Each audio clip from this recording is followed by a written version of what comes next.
At ito na nga po pala yung bangus na in-order natin kay Pao. At ngayon ko nga lang po pala siya naisipang lutuin dahil meron pong binigay si Kuya Resty na kangkong. At ang luto nga po pala na gagawin natin dito ay sinigang na bangus. At dalawang hiwa nga lang po pala ang lulutuin ko dyan dahil ako lang naman ang kakain. At ayaw na ayaw nga po pala ni Bernard ng bangus na yan dahil matinik. At isasama ko nga rin po pala dyan yung mga laman loob niya, lalong-lalo na po yung atay niya. At abdo nga lang po pala ang tinanggal natin dyan sa laman loob niya. At ang mga sangkap naman po na ginamit natin dyan ay simpleng-simple lang. At kung ano lang ang available ay yun lang ang nilagay natin. Naglagay nga lang po pala ako dyan ng tubig sa ating kawali. At nalagay po tayo dyan ng sibuyas at bawang. At ang pampalasa naman na nilagay natin dyan ay ang fish nor cubes. At last na nilagay nga po pala natin dyan ay isang palangganang kangkong.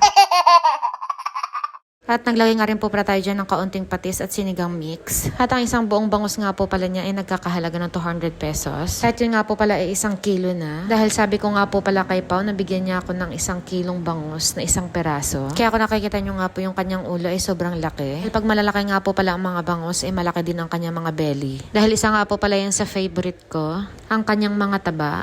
Kaya kung nakikita nyo nga po ay unli kangkong tayo for today's video. At okay lang naman po yan dahil mahilig po tayo sa gulay. At ayan, dahil lutong na nga po pala ang ating bangus dyan. It's time naman para kumain. Kaya tara, kain po muna tayo for today's video. Sinama ko dito yung atay niya. Kasi gustong gusto ko yung atay ng bangus.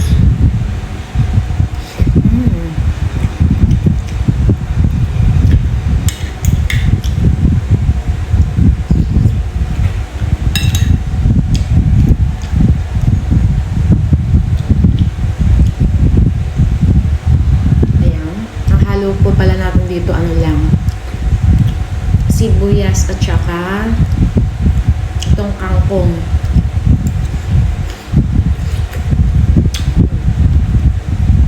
Nabigay naman ng Kuya Resty.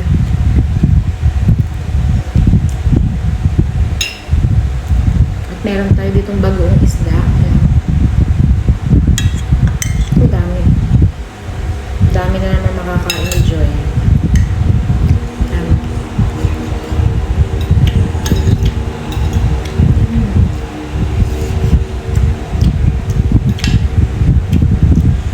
Ito ang pinakamas nagustuhan ko sa part ng ulo, yung tiyan.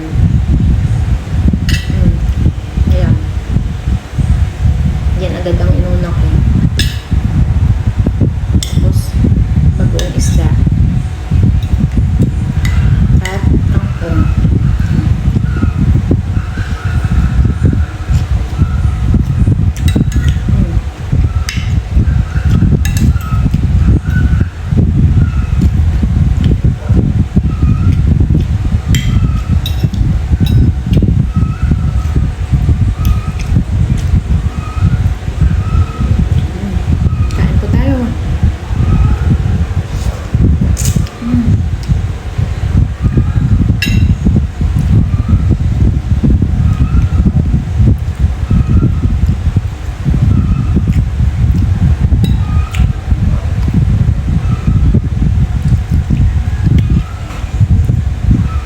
Ito naman yung pinakaayaw ni Bernard dahil matinik siya. Kaya pag bumibili ako ng bangus, pinapaboneless ko. Kaso ito kasi, binili lang natin ito ng buo kay Pao. At ito nga po pala, sa halagang 200, isang buo na siya. So, ang laki na.